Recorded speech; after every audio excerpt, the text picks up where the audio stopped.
secando a nascente.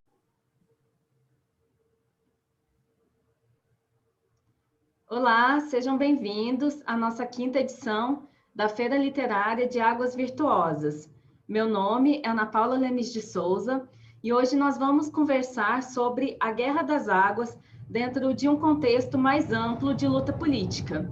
Como vocês sabem, a Feira Literária desse ano, a Flavir, ela está discutindo a Guerra das Águas, a guerra engarrafada, conflitos entre visões de mundo, entre formas de se relacionar com a terra e formas de se relacionar com a água. Para conversar sobre esse tema, eu fiz o convite para o Franklin Frederick e o professor José Roberto Pereira, que vão se apresentar nesse momento, antes de nós iniciarmos o nosso debate. Olá a todos, meu nome é Franklin, eu sou um escritor brasileiro, mas eu moro já há muito tempo fora do Brasil, moro na Suíça, aqui na terra da Nestlé, né? Aliás, eu vim para cá por causa da nossa luta contra a Nestlé, e eu publico regularmente artigos no Brasil, mas também em outros países, sobre questões ambientais e políticas, e estou muito contente com esse convite de participar desse debate da Feira Literária, junto com a Ana Paula e o professor José Roberto. Olá a todos, meu nome é José Roberto Pereira, sou professor na Universidade Federal de Lavras, sul de Minas. Eu tenho orientado as pesquisas sobre a gestão social da água aqui no sul de Minas e temos uma parceria já de algum tempo com a organização não governamental Nova Cambuquira, na cidade de Cambuquira. E é uma grande satisfação estar aqui com vocês para fazer esse debate em torno dessa questão da água. Obrigada pela apresentação. Eu também vou fazer uma breve apresentação aqui, apesar de eu estar na curadoria da feira, muitas pessoas que podem estar nos assistindo aqui ainda não me conheçam. Meu nome é Ana Paula, eu sou colunista da revista Carta Capital, também escrevo temáticas relacionadas à água, ao meio ambiente, também trabalho com pesquisa, sou professora e também milito nessa questão da defesa ecológica já há algum tempo. Eu sou membro da Nova Cambuquira, que é uma entidade que desde 2001 atua na defesa das águas, dentro desse contexto local, regional, mas também global. E eu estive na presidência da Nova Cambuquira por 3 gestões, quando eu conheci o Franklin e o professor José Roberto. Ô Franklin, vamos começar então o nosso debate. Eu gostaria que você falasse um pouco sobre como que você acha que essa luta em defesa da água ela se relaciona a esse contexto político macro, enfim, por quais dimensões que perpassa a questão da água. Eu acho que tem que ficar claro para nós a importância da água, o fato de ser um elemento que é tão necessário para a vida, por si só, faz com que, às vezes, os grupos que lutem pela defesa da água, naturalmente, não vejam a ligação dessa luta com outras lutas. E isso eu acho que pode diminuir ou afetar a nossa capacidade política de ação. Eu acho que é importante ver que tanto a questão da privatização da água, quanto a relação mais profunda com o meio ambiente, que é totalmente perturbada dentro de uma dinâmica capitalista, tem que ser compreendida para que se possa ver que projetos políticos estão por trás, que forças políticas estão por trás da privatização da água, dos ataques ao meio ambiente. Por exemplo, estamos passando agora pela privatização da SEDAI no Rio de Janeiro, na empresa de água, que está sendo privatizada, a privatização dos Correios. São lutas, são a mesma luta, né? A luta do circuito, a luta do pessoal do Rio de Janeiro em defesa da SEDAI, a luta em defesa contra a privatização dos Correios é a mesma luta, porque as forças políticas às quais interessa essas privatizações são as mesmas. E eu acho que é dentro desse contexto geral que a gente pode tentar entender melhor o que está acontecendo. Obrigada, Franklin. Você falando sobre a privatização da água, nós temos que lembrar o contexto que o Brasil está passando e não só as experiências da Guerra da Água Mineral que aconteceram aqui no Circuito das Águas, mas também esse projeto, essa visão de mundo que está definindo como que a água ela está sendo enquadrada e pensada. Nós temos que lembrar, por exemplo, agora em 2020, a Lei 14.026, que atualizou o marco do saneamento, que modificou alguns pontos, e um dos pontos principais da alteração foi o fim da possibilidade dos contratos de programa em que o município passava para a entidade estatal a questão do tratamento e do saneamento da água, porque agora a lógica é realmente uma lógica bastante privatista e muito voltada para a questão de capitalizar a água, né? E sob um argumento muito falacioso de que para você universalizar os bens é preciso você privatizar, que é um pensamento muito perigoso, que acaba favorecendo, na verdade, o enquadramento da água dentro da lógica do capital privado e não ser pensada como um bem comum. Professor José Roberto, você poderia falar um pouco sobre a questão da água e voltada para a questão da gestão dos bens comuns, que eu sei que é a sua temática de pesquisa, você tem orientado muitos alunos aí na UFLA, tanto pela questão das águas aqui no circuito, quanto também pensando na gestão de bens ambientais? Sim, é bom ouvir assim, o Franklin ao colocar essa questão da onda da privatização e lembrar que nós temos dentro dos 3 grandes setores, né, o Estado, o mercado, como segundo setor e a sociedade, estão vivendo, especialmente aqui no Brasil, o pior do capitalismo, que é o capitalismo predatório, né? A destruição da natureza e a destruição, e a tentativa, pelo menos, de destruição das organizações que lutam, né, pela preservação do meio ambiente e, especialmente, pela preservação da água. E veja, o Estado, mesmo um Estado liberal, racional, deveria proteger o quê? Como um princípio liberal, né? Que é a proteção da propriedade, da liberdade e da vida. Nem isso o Estado atualmente está fazendo, que é proteger a vida. Por quê?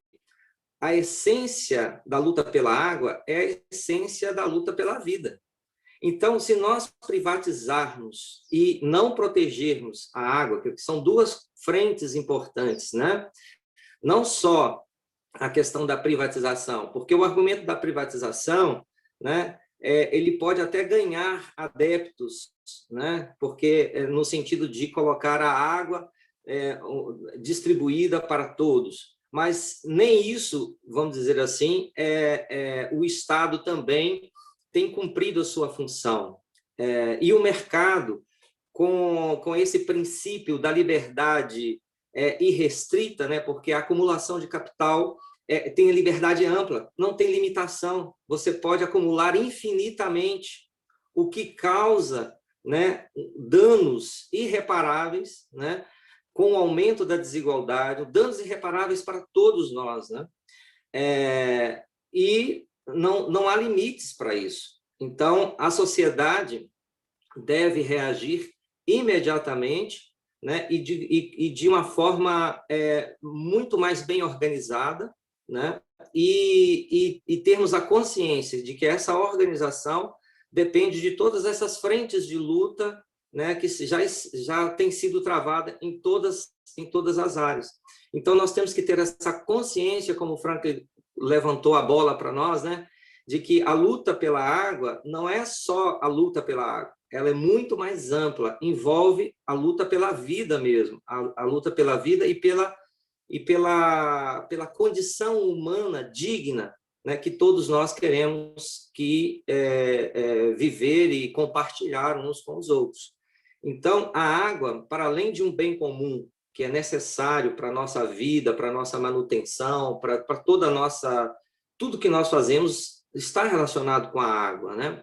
Não dá para falar de ser humano ou de vida biológica, de uma forma geral, sem tratar da água. Então, a nossa luta é uma luta muito mais profunda do que talvez a maioria das pessoas tem ideia, né? E aí envolve tanto a luta local, a luta regional, né? E nacional e internacional. O Frank pode nos falar muito bem, né? O alcance que ele tem morando na Suíça e a luta que ele já vem travando aí com uma grande corporação que representa o mercado, que não tem limite de acumulação do capital e quer alcançar e privatizar tudo que for possível, né? Então, nós temos que ter essa consciência para que a gente possa nos mobilizar cada vez mais na luta contra a privatização, contra a depredação do meio ambiente de uma forma geral, né? Professor, é muito importante você trazer esse entendimento, porque a questão da privatização dos bens, a privatização da água, ela está muito conectada a uma forma da gente se relacionar com o mundo, que é uma forma extremamente antropocentralizada, que coloca a natureza, que na verdade é uma multiplicidade de seres viventes, como um conceito, algo fechado, que está aqui para servir à humanidade. Eu costumo dizer que a modernidade, a maior invenção durante a modernidade, se Deus morreu, foi a própria humanidade em si, que é justamente a colocação do humano nesse reino megalomaníaco de ver a natureza como algo a ser colocado a seu serviço. Só que essa luta pelo bem comum, ela se torna muito complicada, porque justamente dentro dessa concepção, dessa forma de se relacionar com o mundo, está embutido uma lógica de empresariamento de si.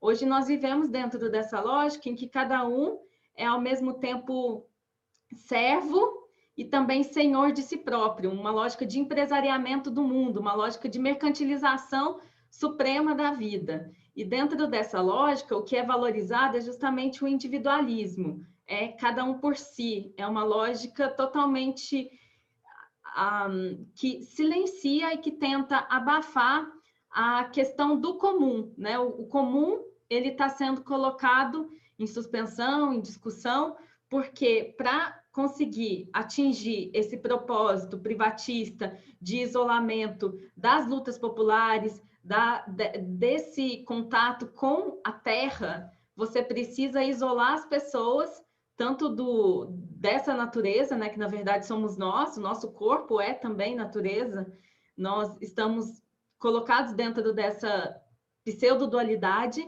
e isso nos dificulta a colocar os nossos corpos a serviço dessa luta, né? Porque quando a gente fala em luta pela água, estamos falando em luta pela vida. A gente deveria defender com o nosso corpo, com a nossa vida, porque estamos falando da nossa própria possibilidade de continuar existindo. E é uma coisa que a sociedade ocidental, nós, homens brancos, temos muita dificuldade de fazer, porque nós fomos ensinados que justamente cada um por si, essa lógica ultra egoísta, individualista, que não acontece, por exemplo, quando você vê os Yanomami, você vê Davi Kopenawa, ele lutando contra a questão da mineração, lutando contra toda aquela lógica que está destruindo a Amazônia, eles colocam o corpo deles mesmo na defesa, porque eles entendem que ali isso é vida, né? A luta pela água é a luta, de fato, pela vida. Franklin, você poderia trazer um pouco essa sua experiência, a questão com a Nestlé para a gente? Mas antes eu gostaria de voltar um pouco a uma questão mais básica, que é o que faz da água um elemento tão importante para ser transformado em mercadoria. Todo mundo precisa da água, todo mundo. Não há atividade econômica, não há higiene, não há medicina, não há nada. Atividade industrial, nada sem água. Ou seja, desse ponto de vista, água, de fato, é a mercadoria perfeita, porque todo mundo precisa. E é exatamente por ser a mercadoria perfeita que a gente não pode deixar a água ser mercantilizada. Porque a mercantilização, ela traz consigo, ao contrário da propaganda, um apartheid enorme. Quando se fala de interesses de privatização, por exemplo, se você pegar uma cidadezinha pequena, por exemplo, pode ser Cambuquira, né? Na questão do saneamento básico de Cambuquira, eu duvido que haja interesse de alguma empresa de privatizar. Porque não há retorno, não há lucro pelo tamanho de Cambuquira, não há lucro. O interesse é de privatizar Belo Horizonte, o interesse é de privatizar o Rio de Janeiro, o interesse é de privatizar Curitiba, são os grandes centros. Mas as pessoas se esquecem que no sistema que até há pouco tempo era o sistema brasileiro, as empresas estatais públicas de saneamento básico, elas tinham o sistema chamado de financiamento cruzado, ou seja, as capitais, os grandes centros onde há lucro, esse lucro era redistribuído no investimento das cidades menores onde não há esse lucro, né? Então, assim você mantinha o sistema funcionando. A mudança na legislação que você chamou a atenção, Ana Paula, vai justamente levar ao enfraquecimento de todas as regiões menores, todas as cidades pequenas vão ficar completamente desfavorecidas, porque não há interesse do setor privado por essas cidades. Vamos esquecer isso. E uma diferença também, eu acho que é importante, deve ser feita entre duas formas de privatização da água que tocam diretamente a questão do circuito das águas. Uma forma de privatização da água, que nós estamos vendo agora, por a questão da SEDAI no Rio de Janeiro, é você privatizar as empresas públicas de saneamento. Isso é uma forma de privatização da água, né? Essa forma de privatização da água, ela é mais pública, ela é mais aberta, porque ela se dá nos grandes centros, principalmente. Então, você tem sindicatos, você tem movimentos de trabalhadores, você tem partidos políticos que se envolvem mais com essa questão. Então, ela é mais visível. Mas uma outra forma de privatização da água, mais escondida, mais complicada, é a privatização da água pela compra de terra, pela água em si. Que é a questão, por exemplo, que se dá no circuito das águas ou em outros lugares com a questão do engarrafamento. Isso não se dá, a princípio, muito em grandes centros. Isso se dá em cidades muito menores, né? Você retira a água diretamente de um lençol freático, de um lago, de uma fonte. A resistência a essa forma de privatização, por definição, ela é menor do que a que se dá nos grandes centros, porque ela é mais oculta e muito mais perversa. E se a gente olhar no Brasil, a partir do golpe, né, o que destituiu a Dilma Rousseff, a água, ela foi um dos elementos centrais do objetivo do golpe. Vamos lembrar que, logo em seguida ao golpe, o então presidente Michel Temer veio aqui à Suíça participar do Fórum de Davos e teve um encontro com o presidente da Nestlé, teve um encontro com o pessoal da Coca-Cola. Quer dizer, a água estava nessa... Já era um elemento a ser discutido. E por essa vertente, não da privatização das empresas públicas, isso também era claro, era um tema, mas por essa privatização muito mais perversa que se dá longe dos grandes centros e regiões como o Circuito das Águas, né? E daí a importância, eu vejo, de ligar a luta do circuito, por exemplo, como um exemplo, com a luta dos grandes centros, com a luta do pessoal que está defendendo a SEDAI, porque é a mesma luta, mas ela se dá em momentos, em tempos, em formas diferentes, né? Então, nesse caso, a nossa luta, a luta de todo mundo que está no interior do Brasil, lutando pela não privatização da sua fonte de água pequenininha, lá em Santa Catarina, onde quer que seja, a gente não tem chance se a gente não se aliar aos outros, porque, por definição, nós somos muito menores, né? Chamar atenção para o nosso caso é muito mais difícil. E uma situação muito perversa que a gente vive no Brasil agora, muito perversa, é que quando você tem um ataque declarado, por exemplo, à Amazônia ou ao Pantanal, o que acontece? Toda a atenção naturalmente vai para essas regiões. E é correto que vá, inclusive a atenção internacional. Mas aí como é que fica a destruição dos lugares menores? Né? A defesa de pequenas porções da Mata Atlântica. Essa lógica perversa faz com que a destruição do pequeno possa se processar com muito mais velocidade, com muito mais força, porque ela fica, por definição, ainda mais invisível diante da grande destruição da Amazônia ou do Pantanal, por exemplo. Não sei como é que o Zé Roberto vê isso, mas eu vejo essa dinâmica acontecendo. Quer dizer, você cria uma destruição enorme num lugar como a Amazônia, e essa destruição enorme torna invisível todas as outras destruições pequenininhas. Aquilo que o nosso ministro contra o meio ambiente, o Salles, chama de passar a boiada.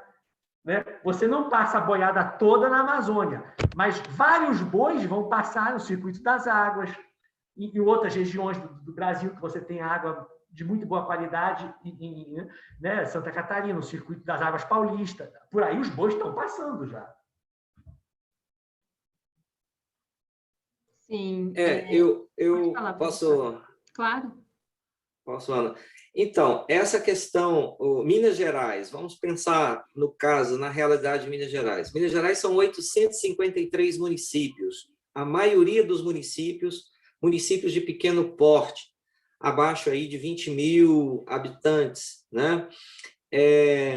A luta pela vida, pela água e por outros temas correlacionados, como nós falamos aqui, de uma pauta mais ampla, realmente torna-se muito mais difícil, né, das populações locais se contraporem, a não ser quando há, por exemplo, prefeitos, né, que têm essa consciência e que se posicionam, né, firmemente nessa luta contra a privatização das águas e de outros setores, né, da economia. Mas isso é por sorte, né? Quer dizer, então, o Franklin tem razão, porque a cortina de fumaça do capitalismo predatório, ela faz literalmente isso, né? O fogo na Amazônia, né, coloca uma cortina de fumaça na boiada que vai passando nos municípios de pequeno porte. Então, aí, eu acho que a nossa conversa aqui serve como um alerta, né? Dentro da perspectiva da feira literária, né, com esse tema da luta pela água, da luta pela vida, de as comunidades, as coletividades, os municípios de pequeno porte, né, buscarem manter essa luta que já se iniciou há muitos anos, né, como é o caso de Cambuquira, de Caxambu, de Lambari, né, e de São Lourenço também, né, de fazer de tudo para que a água, assim como outras pautas, sejam esse movimento seja ativo, né, a favor da preservação do meio ambiente. Eu vejo que, por exemplo, a tese da Érica, que foi uma orientada minha, que defendeu sobre a questão da gestão da água potável, né, relacionada aos municípios como coprodução do bem público, ela mostra claramente que quando a população participa ativamente desse processo, né, de preservação da água e especialmente atentos aos contratos que a Copasa faz com os municípios, e a escolha da própria população de manter a água, a gestão da água no âmbito municipal e não vincular, por exemplo, a Copasa. Em Minas Gerais, nós temos cerca de aproximadamente 200 municípios que não aderiram aos contratos com a Copasa. Possivelmente, a Copasa deve ser privatizada nesse marco legal aí do saneamento, né? É a oportunidade que que o governador Zema tem para fazer e vai fazer, né? E com isso, a Copasa atinge, alcança esses municípios de pequeno porte, que é o caso de Cambuquira, que aderiu com um contrato, a prefeitura não faz fiscalização absolutamente nenhuma, então essas empresas, elas entram com muita facilidade. E é aí o perigo que nós corremos. Então, a revisão dos contratos dos municípios com a Copasa é muito necessário, né? A população tem que estar atenta a isso, né? Que contrato é esse? Porque, aparentemente, no caso de Cambuquira, todos nós em Cambuquira não pagamos água, né? Só pagamos uma taxa fixa e usamos a água à vontade. Até quando? Para depois colocar os reloginhos e começar a cobrar, e depois da privatização, e isso certamente nós estudamos no mundo todo, fizemos uma revisão grande dos casos, dos estudos de caso, em Barcelona, na Espanha, muitos municípios da Espanha, Portugal, França, né, Alemanha, todo aquele movimento de privatização da água que ocorreu durante quase que uma década, houve agora, mais recentemente, na última década, um movimento de remunicipalização da água, né? Barcelona é um caso exemplar nesse sentido. A empresa que assumiu a gestão da água em Barcelona, o preço da água subiu tanto que a população foi às ruas protestar quanto à taxa de cobrança da água, né? E aí fizeram um movimento político de remunicipalização em Barcelona. Então, nós estamos, no Brasil, indo contra, na verdade, toda uma experiência que já ocorreu na Europa. Eu acho que o Frank pode até falar muito melhor para nós, que ele vive na Europa, tem essa clareza, né, de que esse movimento de remunicipalização ele ocorreu justamente porque foi um fracasso, realmente, a privatização, e nós, no Brasil, estamos indo contra a corrente, né? Como é que é isso, Ana Paula? Como é que é isso, Franklin? Então, nós vamos, no Brasil, mais uma vez, o mundo vai um pouco à frente, nós sabemos que já aconteceu no mundo isso, e o Brasil faz ao contrário. Como é que é isso? Né? Como é que explica isso? Professor, aqui tem um estudo que foi publicado. Entre 2000 e 2018, foram 311 casos no mundo de remunicipalização. Buenos Aires, Paris, que a gente sabe que é o berço de várias multinacionais, Berlim, Budapeste, Atlanta, Jacarta, enfim, uma série de pessoas uma série de países, de experiências que passaram por uma questão da privatização e tiveram que voltar atrás, porque a lógica do capital privado é o quê? É você maximizar o lucro, é você ter o mínimo de despesa e o máximo de renda. E isso gera uma série de distorções e de desigualdades, como o Franklin mesmo colocou, que você tem a questão das cidades pequenas, tem a questão das periferias, tem a questão da área rural, que essas exclusões elas só vão ser resolvidas se tiver uma regulação que vai impor. Mas a gente está vivendo hoje um projeto, né, que o projeto Guedes, que é a ideia de Estado mínimo, que é uma coisa realmente assim, muito bizarra, que foge totalmente do que o resto do mundo está fazendo, a experiência na Europa, que é voltar atrás, dar um passo atrás. Mas o projeto deles é esse, é um projeto que ele é ecocida, ele está roubando o nosso futuro e está, inclusive, utilizando o vírus, a Covid-19, o coronavírus, como um aliado desse projeto que, como diria Foucault, né, que faz viver e deixa morrer.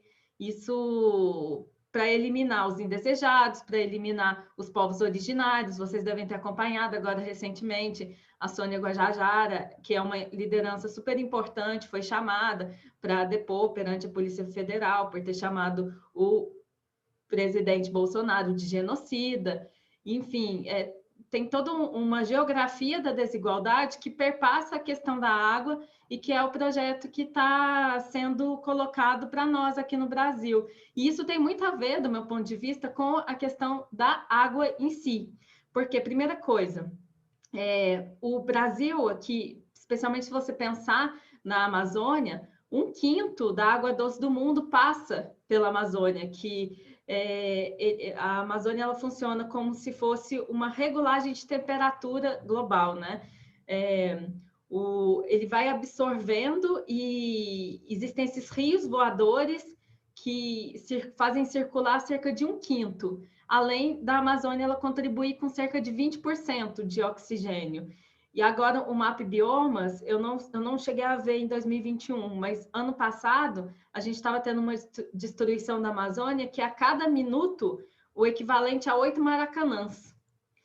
E isso é muito problemático mesmo. E eu vejo que, assim, aqui no Brasil, a questão da água, ela é muito parecida, bastante parecida mesmo com o que aconteceu na Bolívia, que nós tivemos a Guerra das Águas, né, em Cochabamba.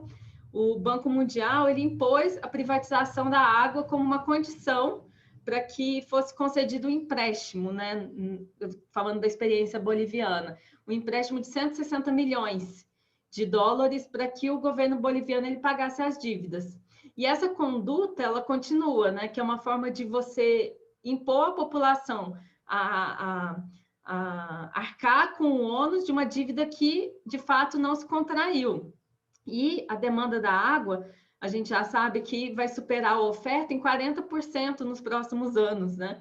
E são sempre as privatizações, elas estão ordenadas, como o Franklin mesmo lembrou, pelas mesmas transnacionais, pelos mesmos bancos, que isso mostra que realmente existe um projeto que perpassa essa dimensão e que é muito problemática, que, assim, eu acho que a guerra pela água, ela exige esse olhar que é sistêmico, né? Porque quando a gente está falando em água, a gente está falando em cidadania, nós estamos falando na defesa do território, na defesa da vida, como nós colocamos aqui, porque isso impacta, né? A gente está falando de distribuição de bônus e ônus, que é a distribuição social dos impactos planetários, que é um problema também de governança. Por isso que a desigualdade na disponibilidade da água potável, ela passa por essa questão da governança e passa pelo gerenciamento de como que a gente vai usar, como que a gente vai planejar. E o capitalismo é essa visão predatória, né? O Franklin fala uma coisa que eu acho muito bonita, que o capitalismo é esse morrendo. Você quer completar alguma coisa sobre isso, Franklin? Eu queria voltar de novo na questão da privatização no Brasil, que eu acho que ela tem um a mais complicado em relação ao resto do mundo. Vamos voltar à questão do golpe, né? Houve um impeachment da presidente Dilma Rousseff baseado em nada. Tiraram a presidente democraticamente eleita, né? O Bolsonaro, com tudo que se sabe dele, com tudo que já aconteceu, não se consegue. E por que não se consegue? Eu fico observando, não sei se vocês perceberam isso, mas todo momento em que as crises do governo Bolsonaro se tornam mais agudas, como agora com a questão do Covid, ele fala de privatizar alguma coisa. No caso agora, os Correios. Então, é um fato de que o que mantém o governo Bolsonaro é a promessa da privatização.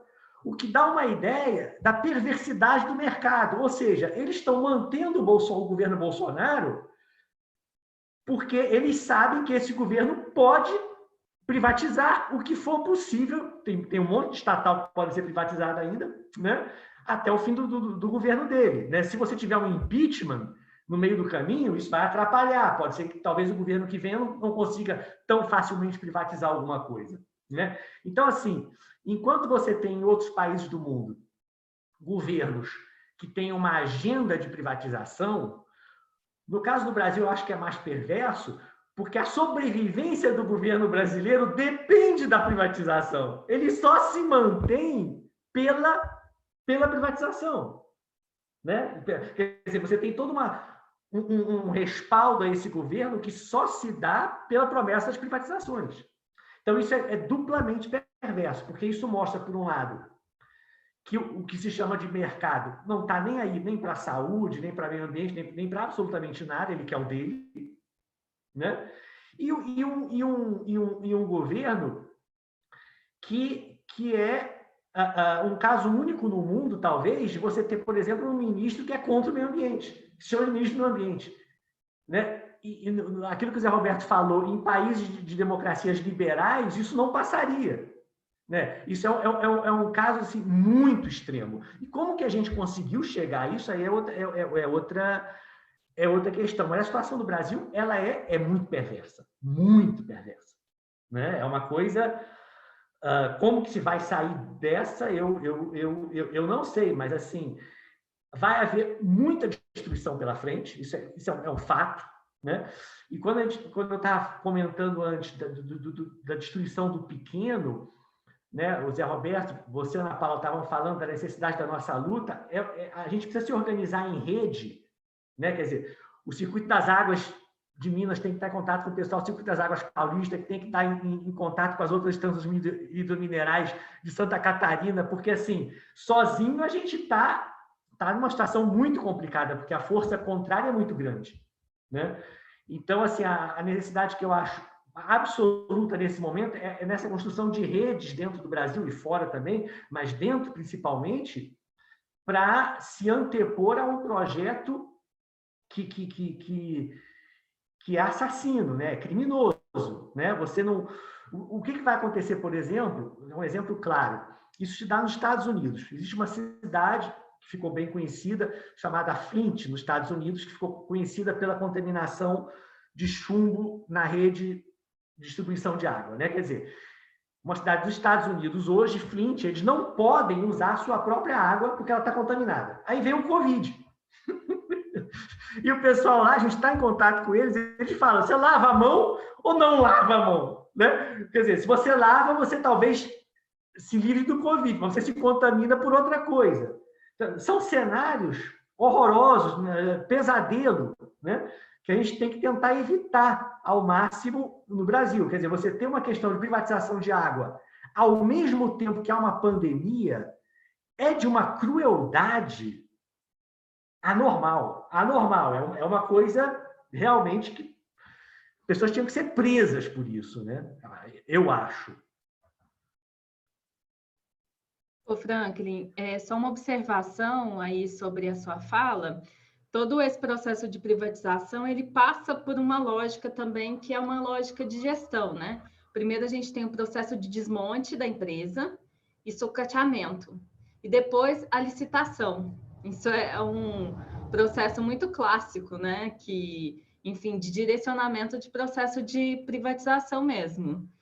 E, enfim, e tá aí no cerne, tá no coração mesmo desse projeto, que a gente sabe que começou com o Temer, lá com aquele Ponte para o Futuro, aí teve a primeira MP da água, que foi a MP 844, ela foi barrada e depois virou a 868, enfim, que era bastante semelhante, e assim foi evoluindo até chegar nesse momento em que a gente está num momento de isolamento social, que é muito mais difícil você mobilizar, e passando a boiada no Congresso Nacional, com vários projetos que colocam em risco a questão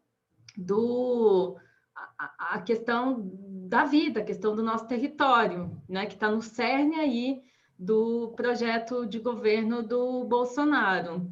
E é muito bizarro, porque, assim, eu cheguei a falar do Davi Copenau, né, com a luta lá contra os garimpeiros, mas é um sistema que é muito colonial ainda, né, porque o garimpo, por exemplo, ele é muito semelhante à questão do narcotráfico.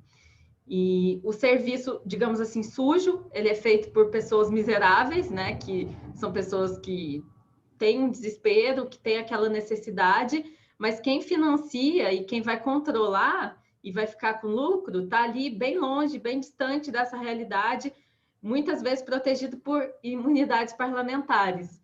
A própria questão da privatização da água, a gente viu, né? Tasso Gereissati, enfim, todos aqueles agentes mesmo que fazem parte dessa lógica de ordenação e de expropriação da vida. Enfim, que é um projeto que é extremamente ecocida, que coloca em suspensão a nossa possibilidade de futuro. Ana, agora, por outro lado, nós temos também, vamos pensar naquelas iniciativas que podem inspirar, vamos dizer, quem está nos assistindo, quem está nos ouvindo aqui, né? Na revisão dos planos diretores dos municípios de pequeno porte, um exemplo interessante é Carrancas, né? Que colocou um artigo inteiro dedicado a essa questão da preservação das cachoeiras, dos rios, que é o patrimônio ambiental do município, barrando a possível entrada de mineradoras e de qualquer empresa que possa tentar explorar essa atividade, destruir e depredar o meio ambiente, né? Então, agora, Caxambu, eu oriento a um trabalho de conclusão de curso do Nicolas, que é estudante de administração pública, em Caxambu. Então, Caxambu abriu a revisão do plano diretor, né? E essa questão da vocação de Caxambu com as 12 fontes dentro de um parque conhecido internacionalmente, então é muito importante neste momento que Caxambu coloque, né, no seu plano diretor, né, e estabeleça uma lei municipal, e isso tem surtido um efeito muito bom, porque aí você pode falar melhor para a gente, né, pela sua formação em Direito, o efeito que um artigo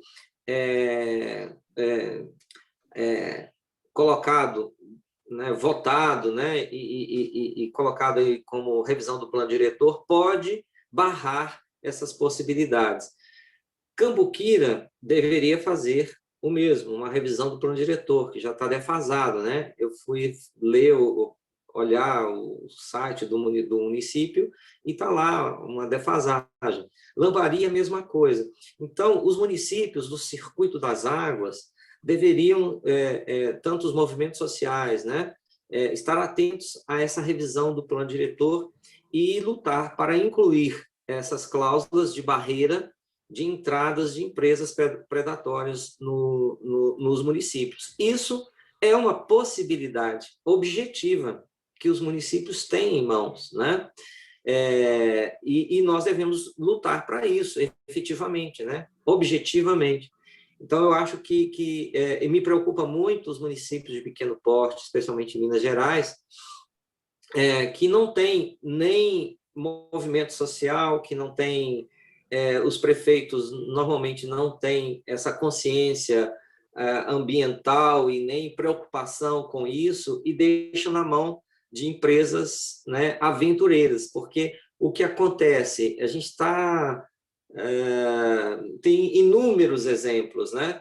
A gente mesmo observa em Cambuquira a tentativa de empresas aventureiras que não têm ética, que não têm formação, que não têm profissionalismo absolutamente nenhum, se aventurando a participar dos editais e assumir a comercialização da água, né, como uma commodity e tal. Então, é lamentável e, ao mesmo tempo, é desumano, né, como o Estado brasileiro, o governo brasileiro atual, tem levado, né, e criado possibilidades para essa quantidade de empresários que mantém esse governo, né, com essa perspectiva. Mas isso, por outro lado, também é bom para nós enxergarmos quem é quem nessa situação, porque antes essas pessoas estavam escondidas atrás da cortina de fumaça, agora elas estão aparecendo. E é bom que todos saibam, né, quem é quem nessa situação, quais são essas empresas, quem são esses diretores, quem são essas pessoas que têm a coragem e a determinação para praticar essa gestão predatória do meio ambiente, né? Eu queria só adentrar uma coisinha a mais. essa questão que você falou dos planos diretores, das barreiras, isso é fundamental, é super importante, né? Essa é a importância da democracia, né? Que a gente pode, no nível micro, né, o município já começar a se defender. Mas eu queria chamar a atenção, de novo, para a questão das privatizações, de uma outra forma de perversidade, né? Quando uma empresa de distribuição de água de saneamento ela é privatizada, a empresa que privatizou ela não tem o menor interesse de investir na rede de infraestrutura e na manutenção disso. Primeiro, porque são concessões por períodos de tempo, 20 anos, né? 30 anos, 40 anos. Então, deixa para lá, deixa para o próximo. Mas a perversidade maior, como eu vejo, embutida no sistema é a seguinte: as empresas que privatizam, os privatizadores, eles de antemão contam com a solução via Estado, no caso de dar problema. E o Estado, dominado por elites, por oligarquias, também conta com isso. Em que sentido? Vamos supor, a cidade de São Paulo, se em condições normais a cidade de São Paulo tem um problema de abastecimento de água, ele vai ter que abrir licitação, vai ter que criar diversos mecanismos para poder captar mais água. Ou seja, o governo não pode fazer o que quer. Há trâmites, há procedimentos. Mas, no caso de uma crise emergencial, não há esses procedimentos. Porque é emergencial. Você passa por cima de licitação, você passa por cima de uma série de coisas, porque você está num estado de crise. E, paradoxalmente, o estado de crise interessa à oligarquia política. Porque aí, São Paulo, crise hídrica, onde é que eu vou arrumar essa solução? Vou, sei lá, comprar água engarrafada da Coca-Cola, porque é o Tasso Gereissati, ou da Nestlé. Está entendendo o que eu quero dizer? A solução democrática é colocada de lado pela própria crise. Então, há um interesse macabro, perverso da própria oligarquia política de criar essas crises, porque elas são instrumentos em que você contorna os procedimentos democráticos. Sim. Posso só professor, acrescentar? E é justamente aí essa perversidade do capitalismo de entrar nessa fronteira dos bens comuns. Por quê? Porque de antemão, inclusive todos os empresários sabem que, ao entrar, ele não vai dar conta de fazer tudo, como o Franklin está colocando. Por quê?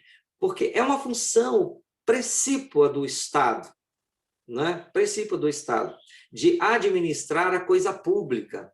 E o que é a coisa pública, nesse caso? Né? É a rede de saneamento básico, é a distribuição, é a captação e distribuição da água, né?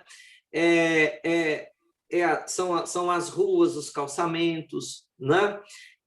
São as avenidas, são as estradas rurais de acesso à população rural, é a proteção das nascentes, são as proteções das nascentes que devem, né, ter o apoio do Estado. A iniciativa privada não está interessada nisso, né? E vai falar assim, não, nós temos responsabilidade contratual ou responsabilidade socioambiental. Não tem. E isso nós estamos falando aqui, é bom que o ouvinte e quem está assistindo saiba, que nós não estamos falando aqui de uma forma aleatória. Existem resultados de pesquisa. Nós, na universidade, nós trabalhamos com pesquisa, nós trabalhamos com realidade, com os fatos. Nós estamos trabalhando com especulações, né? Então, isso é a realidade, né? E muitos empresários, inclusive, há que se falar aqui também, que recuam nessa entrada de processos licitatórios dos bens comuns, seja água, saneamento e tudo mais. Por quê? Porque eles não dá para encarar isso, né? Então, por outro lado também, eu me lembro até que no governo Lula, né, na época, alguns empresários progressistas até colocavam essas questões, que isso realmente tinha que ser essa questão do saneamento e da questão da gestão da água é a função pública, né? Então, é a tarefa de administrar a coisa pública. Ora, por que as universidades formam profissionais em administração pública? Por que as universidades formam profissionais e que entregam esses profissionais com uma excelente formação para quê? Para administrar bem a coisa pública. E há um discurso no mundo todo, né, de desvalorização da gestão pública, justamente para falar assim, olha, a administração pública é ineficiente, é incapaz de gerenciar a coisa pública, né? Aí a população fala assim, nossa, é mesmo, olha lá, o prefeito, os vereadores não fazem nada, só querem encher o bolso, né? E aí o pior é que tem provas disso, né? E isso vai alimentando uma imagem e uma circulação de informação, né, que faz valer esse discurso da privatização, né? E a prática, e depois os resultados, é o que acontece no Brasil, né? Muitas pessoas de bem, né, votam achando, na ilusão de que aquele empresário, aventureiro, ele tem boas intenções e que vai administrar, porque ele já é rico mesmo, então não vai entrar na corrupção, né? E quebra a cara, né? Assim foi com o Collor de Mello, né? E assim foi com o recém e o, né, para até evitar de falar no nome, o presidente atual, né? Então, nós temos que ter essa consciência. Então, quem está nos ouvindo aqui, nos assistindo, né, ter essa clareza de que, na verdade, nós, nas comunidades locais e nos municípios, nós temos que agir nessa perspectiva, porque nós sabemos da perversidade desses processos de privatização, né? E é uma lógica eleitoral, professor José Roberto, que é uma lógica clientelista, né? É como se as eleições elas também tivessem sido reduzidas a esse jogo maniqueísta da lógica do empresariamento de si, porque os governantes eles são pessoas ali que estão que vão apresentar uma cartilha de produtos que nós vamos consumir. O Mujica que fala, né, que cada vez mais a gente transforma os cidadãos em consumidores, que é a lógica de empresariamento mesmo. Você tocou num ponto que eu acho muito importante, Franklin e você, que eu gostaria assim, de fechar o raciocínio de vocês com essa questão. O neoliberalismo, né, a mentalidade, a governabilidade neoliberal, primeiro ponto, ela não é democrática, ela é totalmente antidemocrática, tanto na forma quanto também nos fatos. Certo? E a lógica neoliberal, curiosamente, a gente fala assim, Estado mínimo, mas, na verdade, o neoliberal ele é partidário de um Estado forte, porque é como se as mãos invisíveis, diz que se cria como uma ideologia, como mercado, ela é colocada a serviço do Estado oligárquico, né? Que é uma forma de governabilidade que de fato dispõe dos recursos para entregar na mão de certas pessoas. Então, para o neoliberalismo, você precisa, de fato, de um Estado forte para que disponha quando seja necessário, para que quando a gente tem um governo socorrendo com trilhões os bancos, né? Quando, na verdade, a gente deveria ter uma preocupação com o povo. O Laval e Dardot, eles falam uma coisa assim, muito interessante, né, sobre a racionalidade mercantil quando vai pensar na lógica de Estado. Primeira coisa, o mercado é uma ficção, né, é uma realidade construída, é algo que nos é colocado a partir de uma certa ideologia, a partir de uma concepção de mundo que começa a partir da modernidade e que tem a ver com, enfim, com o aparecimento da racionalidade industrial e tudo mais. E a lógica do mercado está na concorrência, né?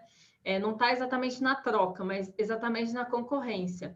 E você tem o direito privado sendo elegido como algo que vai ter primazia. Então, o Estado ele não está dentro como um vigilante dentro desse quadro de concorrência, mas ele passa também a operar dentro dessa lógica de empresa, né?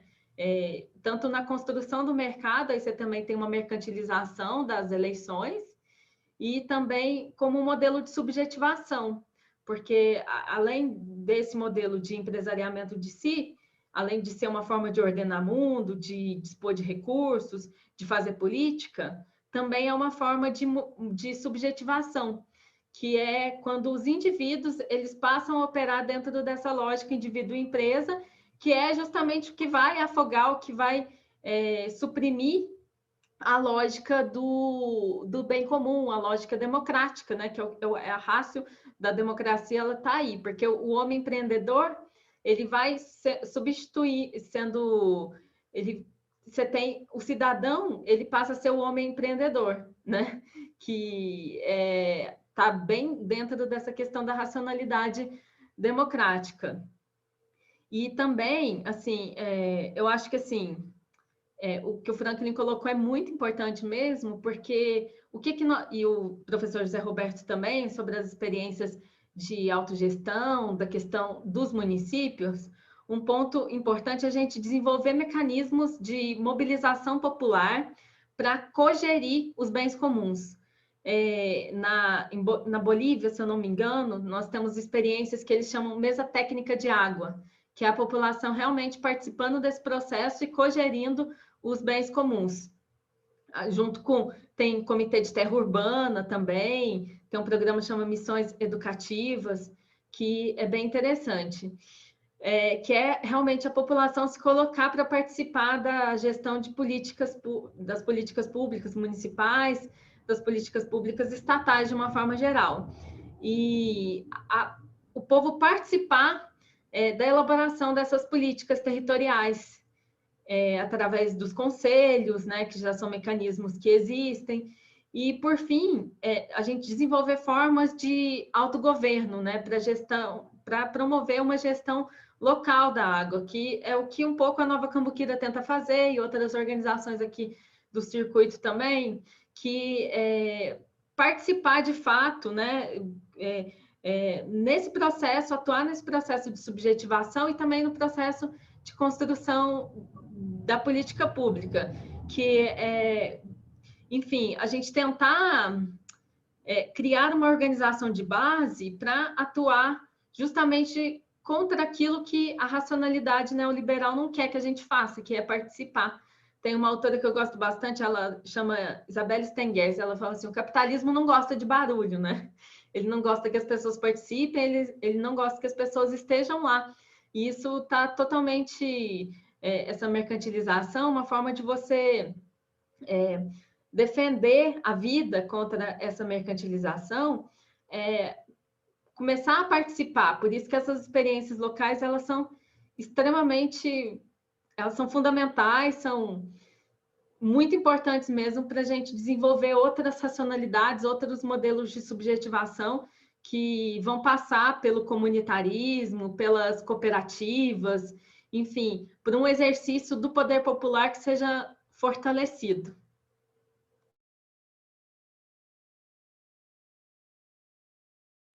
Ana Paula, já que você falou aí nós estamos na feira literária, né? E nós estamos falando de bens comuns, democracia. Aqui está um livro que você falou, Dardot e Laval, né? O Comum, que é uma boa indicação para leitura, quem quiser se inteirar melhor sobre essa questão do bem comum e do cercamento dos bens comuns como a última fronteira aí do capitalismo, que é justamente o que nós estamos assistindo no Brasil, essa abertura da porteira, né, para os bois passarem, né? E, por outro lado, nós temos aqui uma indicação interessante do Istvan Todorov, Os Inimigos Íntimos da Democracia, né? E, por outro lado, O Ódio à Democracia, do Jacques Rancière, que todos os dois livros mostram claramente a aliança das oligarquias no mundo todo, né? Eles têm ódio à democracia, mas precisam da democracia para sobreviver, né? Justamente por esse mecanismo liberal clássico e neoliberal, que é a liberdade ampla de acumulação de capital. O capital não tem limites. Veja bem, a liberdade da propriedade. Então, a liberdade das pessoas ficam reduzidas a possibilidades minúsculas diante da liberdade do capital. Então, o movimento internacional também tem que... os movimentos internacionais a favor da vida, a favor da água, nós temos que ter essa consciência também de que nós temos que ter limites, nós temos que editar leis que limitam esse alcance, vamos dizer assim, do capitalismo, né? Porque não é possível, né, daqui a pouco uma pessoa ser dona do mundo todo, né? Que é a utopia do capital, né? Quem vai ser o proprietário do mundo?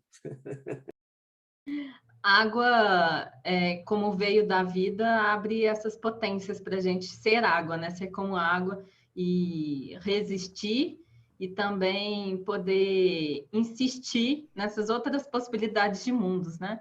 O Franklin abriu o microfone, você quer completar? Eu só queria lembrar que dentro da lógica capitalista é muito importante perceber isso. O capitalismo, ele não reconhece limites naturais. Do ponto de vista do capitalismo, qualquer limite natural é visto como uma espécie de barreira tecnológica, ou seja, não se conseguiu ir ali porque ainda não se desenvolveu técnica suficiente para realizar aquilo, né? Mas os limites naturais existem, né? E por isso não ser respeitado dentro da lógica capitalista, a gente está levando, de fato, o mundo à beira de uma destruição muito grande.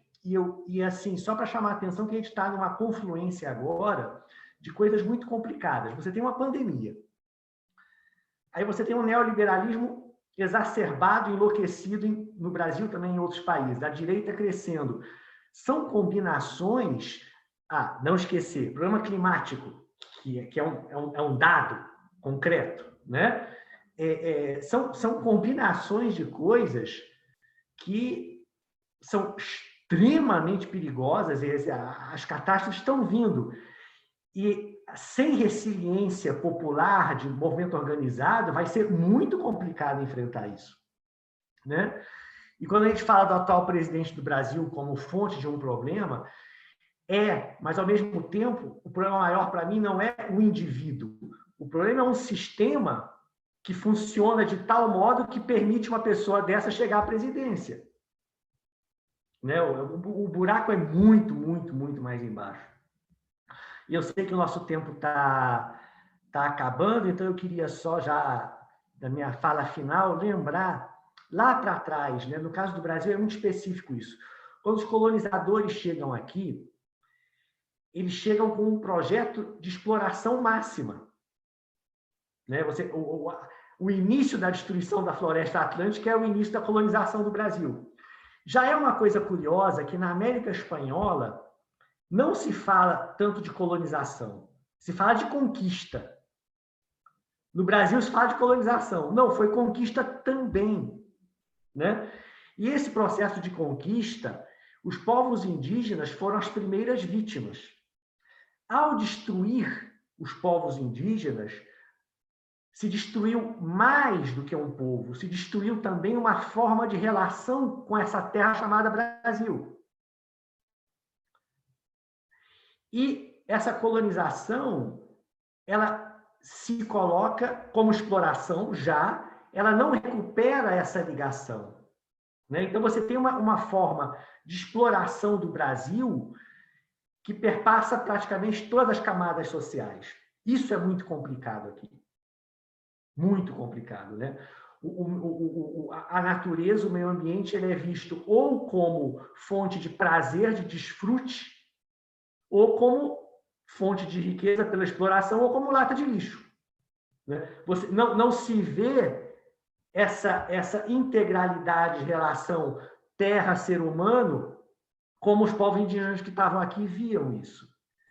Então, por outro lado, a recuperação dessa ancestralidade indígena nesse momento no Brasil, ela é fundamental para nós, porque ela pode indicar caminhos muito bons, não só de resistência, mas de reconstrução social, de reconstrução relacional, de reconstrução, recuperação de outras formas de ser, né? Eu tenho um respeito enorme pela sabedoria tradicional, ancestral e indígena por isso, porque ela pode apontar esses outros caminhos. E enfrentar esse passado de dor que a gente tem, que a gente carrega, porque é doloroso, né? A nossa história é uma história muito dolorosa. Recuperar isso, aceitar se reconhecer dentro dessa história para que essa história possa finalmente ser outra história. A gente precisa muito, muito disso. Perfeito, Franklin. E, de fato, esse modo de vida incômodo, que é o dos povos originários, que é esse modo de vida anti-mercantilização, que a todo tempo o pensamento colonial está tentando matar, esse projeto Ecocida, ele contrapõe justamente esse modo de vida incômodo, por isso que os povos originários, os saberes ancestrais, eles estão colocando em dúvida, e o objetivo da feira também é recuperar esse saber, essa ancestralidade, um reencontro com esse modo de vida que nós abandonamos, aprender a sonhar outros sonhos, outros possíveis e outros futuros, né? Porque agora o que nós estamos tentando é justamente sair dessa lógica ultra-individual, né, do eu, e passar para o nós recuperarmos o nós, que é a morte desse antropocentrismo, desse eurocentrismo, para a nossa recuperação dos nossos saberes, a nossa conexão com a Terra, com a vida espiritual, com a vida coletiva, com as nossas raízes, né? Fincar o pé no chão para aí sim nós recuperarmos essas lutas políticas que foram apagadas e, enfim, descolonizar o nosso modo de vida, a nossa política, e com isso é a nossa defesa da nossa vida que está sendo colocado, né? Que é o nosso horizonte da vida comum. Por isso que é um ato político realmente revolucionário a gente reencontrar com esses saberes que nos foram retirados ao longo da lógica de desenvolvimento, né? Que a gente chama de desenvolvimento, que é essa mentalidade modernizante. Então, vamos recuperar a nossa ancestralidade. Você gostaria de fazer uma fala final, professor Zé Roberto? Sim, gostaria, Ana. Em primeiro lugar, agradecer aí o Lelo, né, que organiza a Feira Literária, a você pela coordenação também, e dizer que esse é um espaço muito importante e relevante para que a gente possa debater um tema tão importante também como esse, da água, que envolve, né, uma amplitude muito maior, né, de outros temas relevantes para a vida democrática e política brasileira.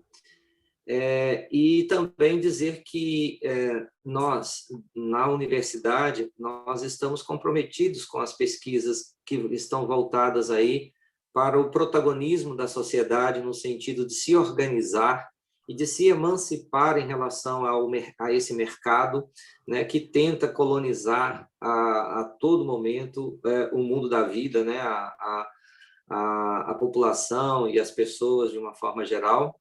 E esse sistema que é formado aí pelo mercado e pelo Estado, né, que com essas estratégias perversas, né, buscam reduzir as possibilidades de vida e de organização das pessoas. Mas, em contraposição, nós também observamos um movimento muito forte, e é aí que eu acho que esse contexto todo faz um chamamento às pessoas que têm consciência crítica, né, e que, pelo menos, ao assistir e nos ouvir aqui também, possa se engajar nesses movimentos e fazer a diferença no local, no regional, no nacional, e somar com outros movimentos aí e criar as barreiras e propor e fazer propostas de mudanças substantivas para que a gente possa ter uma vida melhor nesse planeta Terra, né? É isso que eu queria deixar para os nossos ouvintes e pessoas que estão nos assistindo aqui. Obrigado pela oportunidade. Gostaria Um de abraço a agradecer todos mais e a uma todas. vez, professor Zé Roberto, Franklin, por nos ajudar a pensar sobre essas questões, nos ajudar a ampliar as nossas visões, de entender que o debate da água ele tem que estar conectado com os debates do nosso tempo, com as nossas lutas políticas, né? Falar em defesa da água é falar de direito das mulheres, porque a gente sabe que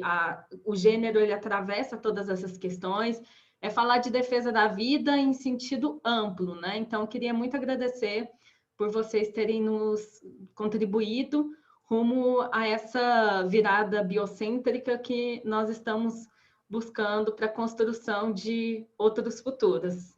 Mais uma vez, muito obrigada também por quem nos assistiu e continuamos aí nos debates sobre a água na nossa feira literária. Um abraço a todos.